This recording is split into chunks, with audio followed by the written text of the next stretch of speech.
For a while now, I've been talking about doing a series on waggler fishing. It's a method that I've been using for well over 40 years, and the method has been around for longer than that, certainly over 50 years.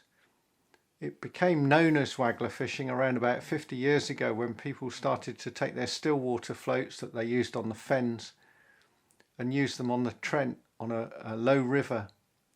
That quickly transferred to the Severn, and people soon found that they could fish with these so-called newfangled peacock quill floats on other suitable waters like the Thames, the Warwickshire Avon, and so on. Up until about 1970, a lot of people thought that on the faster rivers it was really important to tightly control the float as it went through the water, so they'd be holding it back, talking about perfect presentation using stick floats or Avon floats. And a lot of people still cling to that thought even now, 50 years on. But these anglers didn't believe in following every rule to the letter. They thought they could rewrite the rules if they thought fit. People like Johnny Moult, Johnny Rolfe from Nottingham, and quickly other anglers at Birmingham such as Clive Smith and Ken Giles cottoned on that it didn't matter as much as they thought. Ivan Marks from Leicester thought the same. He quickly saw the advantages of a method that gave range. Kevin Ashurst and his father Benny Ashurst also were soon on the case. And these early waggler floats were just adopted fenland floats that the anglers from Nottingham would fish the fens in the summer. They didn't fish the Trent so much in sort of July and August. They started to fish the Trent in around about September. So in the summer they'd fish the Nene, the Welland, maybe the Witham and the Fenland Drain. So they were used to big, wide open, very slow moving waters, and to get range to catch the bream they used big bodied floats, and floats like this, which has got a balsa body and a straight peacock quill stem, takes about 3 swan shot, casts a long way, put the bulk of the shot round the base of the float, some smaller shot down the line, and an ideal bream float. And they took floats pretty much like this and they started to fish the Trent, and they just had a few small shot down the line, so they replicated their stick float method but at much further out than they could reach with a fairly light stick float, taking maybe 4 number 4s. But they could still fish that 4 number 4 shotting pattern, but now they're fishing 20-25 yards out. And catapults were starting to be allowed as well around about this time in the early 70s, so suddenly they could either use ground bait to get their casters out or increasingly catapults as well.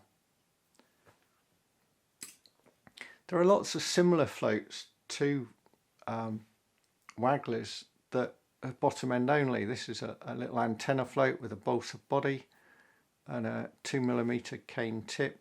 Dates back to the 1970s. Ivan Marks brand. There were Kevin Ashurst ones. I made my own, made a very similar float, and these are the sort of floats I used before I really got into waggler fishing on the rivers. I was using these on still waters, taking 4 or 5 BB, very sensitive, but not really what you want on a river. I did use them on a river occasionally on the Froome one, very slack tides catching little dace, but that's not waggler fishing. As me and my mates started to fish on the pits around Ringwood in the mid-70s, I realised that we did need something like antennas.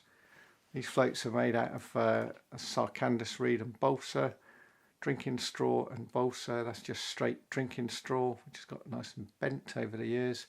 That's sarcandus reed. And these floats are taking anything from 2 to 4 BB lock-in shot with a few number 8s down the line. Fairly sensitive floats, fishing not that far out on a waggler type method, fishing maybe 15 yards out, and on the pits they were quite deep in places, anything from 7 to about 10 foot deep, and we caught roach. But the idea of fishing these sort of floats on the river was something I'd certainly yet to grasp. But a couple of years later, 1977, I got picked for a team to fish the Trent with Barclays in the 3rd Division National, and it's clear I needed to be able to fish a waggler. Kevin Asher's book, World Class Match Fishing, came out that year, and it made it seem so simple, and it really is. But it's only simple if you can get it into your head, you chuck it out, you feed, and you sort of let it do its own thing. You can control a waggler to a degree. You need to get the size of the float right. You don't want it too heavy, you don't want it too light. But you can get into a sort of trap of always fishing very heavy, and that can take away presentation. It can be too splashy when you're striking through the float. That doesn't always help. But that summer of 1977, I spent hours and hours and hours fishing the Froome at Wareham, catching little dace, little fish like this all the time.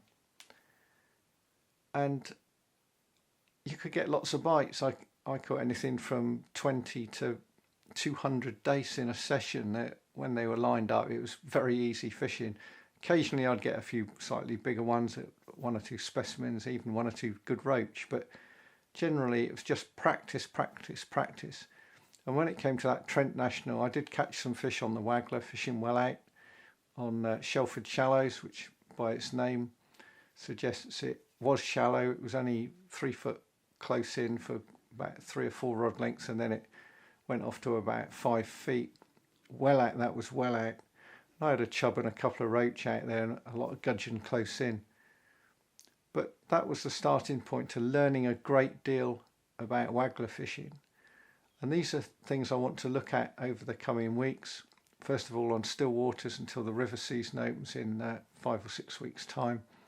And then get on the river and show some tricks on there, different styles of fishing. Still water tends to be simpler. We can be fishing on the drop at range, fishing close in for fish like tench, shy biters like crucians, occasionally fishing well out for bigger fish like tench on the bigger pits, dragging it through. And there's 1 or 2 sort of associated methods that I want to try and explain and understand. We hear a lot about the lift method, and then you get people going on about tench lifters and lift floats and all the rest of it, which are really wind beaters. And a wind beater is a very different style of float to fishing a waggler, even if it is bottom end only. And of course you get sliders on still water and rivers as well. On the river there's some interesting methods such as far bank chub fishing, where you're fishing fairly shallow, tight against the bushes. It's quite a useful method for fishing on very shallow water where a stick float or even a little chubber or whatever you want is very splashy on the strike, whereas a little waggler will just slide under very gently, hardly a ripple when you strike, which is really, really useful. And there are other methods on the river with just trying to beat downstream winds. You can slow a bait down on a river. People find this hard to believe. There's 2 ways. One is to fish well over depth, so it's all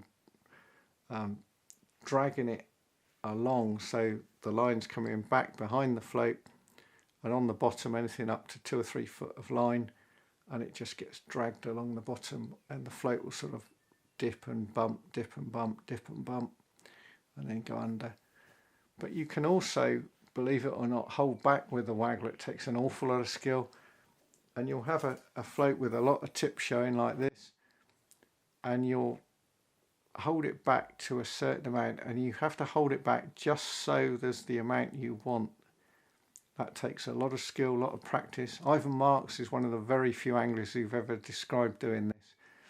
But be sure some of those top Nottingham anglers could do this. I'm going to mention the name Pete Palmer, was one of the very, very best waggler anglers on the Trent years ago. John Dean, of course, who were phenomenal angler on stick float and waggler. And there were others as well of that. And they could it doesn't look like much, and they, by using the line up on the surface, quite often not sinking it, and they just, like I say, just ease it back a certain amount, and they're just slowing it down a bit. They're not slowing it as much as you would with a stick float under tight control or a Avon float, but they're just changing that presentation. So there's a lot to learn. Making Waggler floats is quite easy. You need some peacock quill. I've done a video about making simple ones with the plastic pole float tips. Ones like this is just a piece of peacock quill with a cane insert at the base. Very, very simple to make. And then you get a little bit more complicated. That's a fairly small one with a peacock insert. Nowadays I'd probably use those pole float tips, but you can see the different things. They're not hard to make, and of course you can do it like this and add a balsa body if you want a lot more carrying capacity. I'm going to mention a book a few times through this series because it's absolutely brilliant for learning about Waggler fishing. Jim Baxter wrote a tremendous book not that many years ago called The Rising Antenna, which is obtainable from calmproductions.com.